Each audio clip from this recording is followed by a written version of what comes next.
Rothna, if I can go to you, I know as in your role in Human Rights Watch, you've worked very closely on looking at these employer-tied visa regimes and looking at the rights violations that happen on the ground and highlighting those.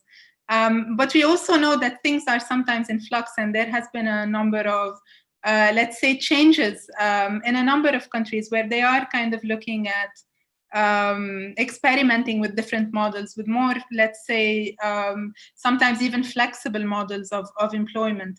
And then we often talk about two different things when we talk about employer-tied. We talk about this as a system of admissions, and then we talk about this as a system of employment or as a system of stay. And most of these reforms or changes have been as a system of employment, meaning once the worker is in the country of origin. If you can take a step back with you, Rothna, just to think from your work, why do you think we still have these systems where there could be different alternatives? And then have you seen any practical difficulties in moving away from these systems? Have you seen examples, for instance, where alternatives were successful and were considered? And what can we do on the ground to accelerate the change? Great. So thank you so much for this webinar. I think it's a really important discussion to have. I want to take us back a little bit in terms of the context in which kafala has existed as a concept. As many of you know, kafala is a long-standing concept in the Arab world, which is not really a harmful thing at all. In fact, it was a very positive thing. It's an idea of somebody being a legal guarantor, somebody who takes on the legal responsibility for somebody who cannot perform those responsibilities, like, for instance, when they incur a debt that can be paid for, or other issues like that. So that itself existed for a long time. But actually in the Gulf, what we saw happen was under the UK, the British protections, did we see that through colonialism, essentially, that kafala as a sponsorship system, as we now know it, became bureaucratized and instrumentalized. And it was essentially a way of the British being able to have control over their foreign worker population, which is the Indian subjects which they brought into these countries to work in these sectors. And with the oil boom that happened, it allowed them to bring more migrant labor and more ways of controlling this migrant labor. So really, when you look at the Gulf region, it has, as part of its own history and its independence, has been completely embroiled in the idea of kafala, being completely endemic to its status, to the way it's built up its cities and the way it's actually developed. Migrant labor has, and the kafala sponsorship system, even with the British leaving, has really been part of their history. In addition, it's incredibly, they've enriched by this migrant labor, but not just because of migrant labor, but the kafala system allowing them to have very cheap exploitative labor has meant that they've been incredibly enriched. And what we're seeing now is a system that is incredibly difficult to dismantle because it's $1 billion industry. You have recruiters who are making sheer amounts of money off workers who are paying fees to come into the country. Even if there's no job at the end of the day. So there are people, whether it's the agent, whether it's an employer who is getting a kickback, they are making a lot of money of workers just being brought into the country and having what they've been calling a guest worker system. So instead of having a number of workers come, stay for a long time and do the work, they were more invested in having workers come and go every 2 or 3 years because it allows for them to continue to make money in this way, to overwork workers and get a new batch of new workers at the same time. So this is an ongoing system that has been, it's incredibly exploitative, but it's incredibly enriching for so many of the citizens and others in this country. And it's incredibly difficult to dismantle as a result. Now, I also want to reflect that this obviously, in terms of employer-tied visas, this is not the first region to have them. And we have documented the same levels of human rights abuses and exploitation in other countries where this has happened. So for instance, in the US, we documented how agricultural workers under the H2 tied visa system of temporary agricultural workers were then subject to labor rights abuses because they were not able to change employers. In the same way, we also documented how in the UK, they had actually had a model of a tied visa system for people wanting to bring their domestic worker into the UK. And they removed that in the 2000s and then reintroduced it in 2012. the Tory government then sort of reintroduced in 2012. There's some implications as to who prompted them to actually reintroduce it, because the largest number of workers that were being brought here were from the Gulf as well, or by their Gulf employers. And we documented, again, abuses of migrant domestic workers, very similar to what they experienced in the UAE and Saudi Arabia, but experiencing in the richest, one of the richest cities in the world, like London, in the corners of West London, also finding their passport confiscated, being beaten and subject to very long working hours. So whether they were in Dubai and London, it became the same thing, because the issue was the same. They were on a tied visa system where they couldn't change employers. So this, the idea of whether you're able to leave your employer freely and change your employer is absolutely crucial, because that is where we see exploitation taking place.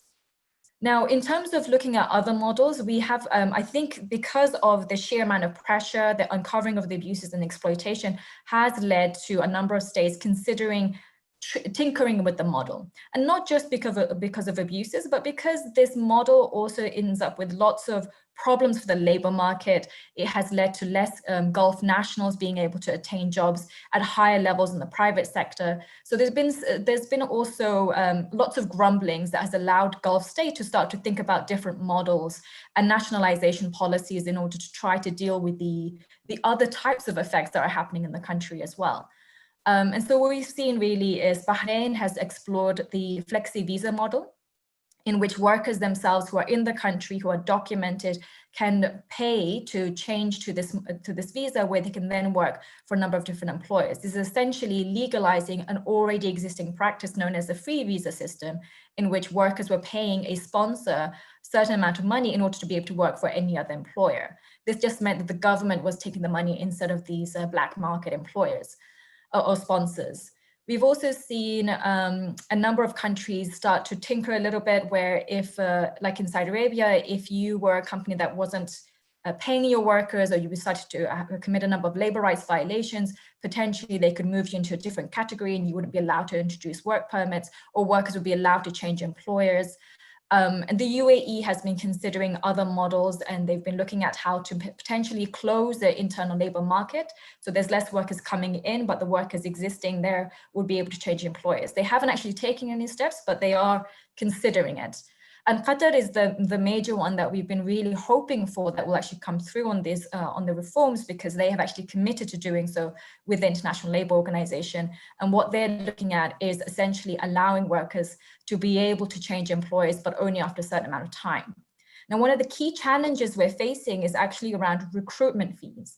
So the argument that normally happens is that employers have paid a certain amount of money, often about $2,000, or $1,000 to $2,000, in which if a worker is able to come to the country, they can just leave them and go work for another employer. What happens to that money? Now, we explored this in a working group that the labor minister in Lebanon, for instance, set up, and we discussed what could happen in those instances. And we worked out potentially, yes, because you have individual employees for domestic workers, it is a different cost issue, because usually they may not be able to constantly pay up this much money. But at the same time, a worker needs to be able to be granted the right to be able to leave or change employers. So there was a way of potentially having a mechanism in which the worker doesn't pay, but a new employer could pay back some part of the money, depending on how long they're there for. And that could also be a cutoff date, so that it's not consistent. It doesn't have to be longer than 6 months and so on. So there was a lot of different ways that we can consider that. The other issue that we do need to contemplate is if you are able to change employers easily, or the kind of visa model that you exist on. Say we switch, instead of employer-based visa model, you have a worker that comes in on a domestic worker visa. You don't have a specific employer, but you're on a domestic worker visa. What happens then to your healthcare insurance? Who is supposed to be responsible for accommodation? Will you end up with more homeless migrant workers essentially in the end? And so there has to be other kinds of protections put in place so that somebody in the country is able to exercise those rights, those ability to be housed, to be able to access healthcare, to do so even if they don't have a specific employer they are tied to. who may not be the one actually paying for this. So there could be ways, there are lots of models actually out there that in which the employers can pay into a scheme. That means that a domestic worker could access that if they want to take sick leave, for instance. That can be considered. But those are the kinds of challenges that need to really be thought through as you start moving into a new model of what does it look like to bring a migrant worker into the country. Are they going to be still tied essentially as an employer who at least sponsors them initially, but then they're allowed to leave?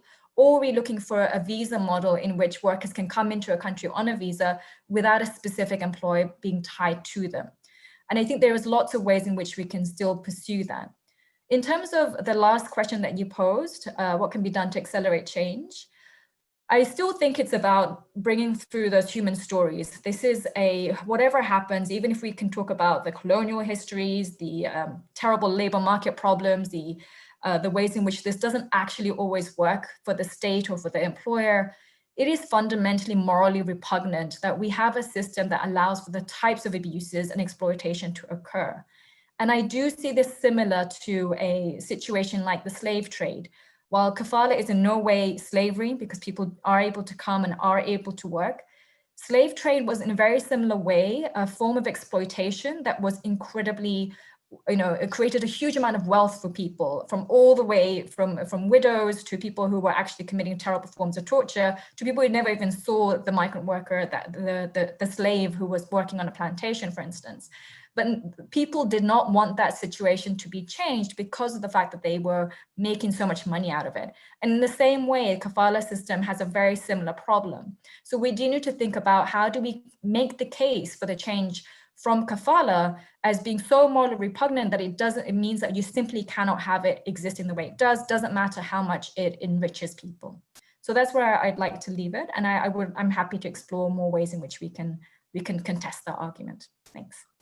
Thank you so much, Rothna. And I think you kind of make a very strong case to say how many vested interests are in systems. Like, a long time it's the employers, it's the recruitment agencies, it's sometimes the state does not want to take its duty in terms of providing childcare, in terms of providing elderly care, or all sorts of services that the state is also supposed to provide. And I think you raise some very interesting questions that we need to explore as the webinar progresses in terms of these are kind of the alternatives that are being proposed, but these are some of the challenges. You talk about healthcare, but you've also talked about recruitment fees, and maybe also noteworthy to note that in some countries in the region, Jordan as an example, at some point there was an experimentation to say, let's do an insurance on recruitment fees and things like that. So these are all kind of things to come back to as we progress in the discussion. But thank you very much for that.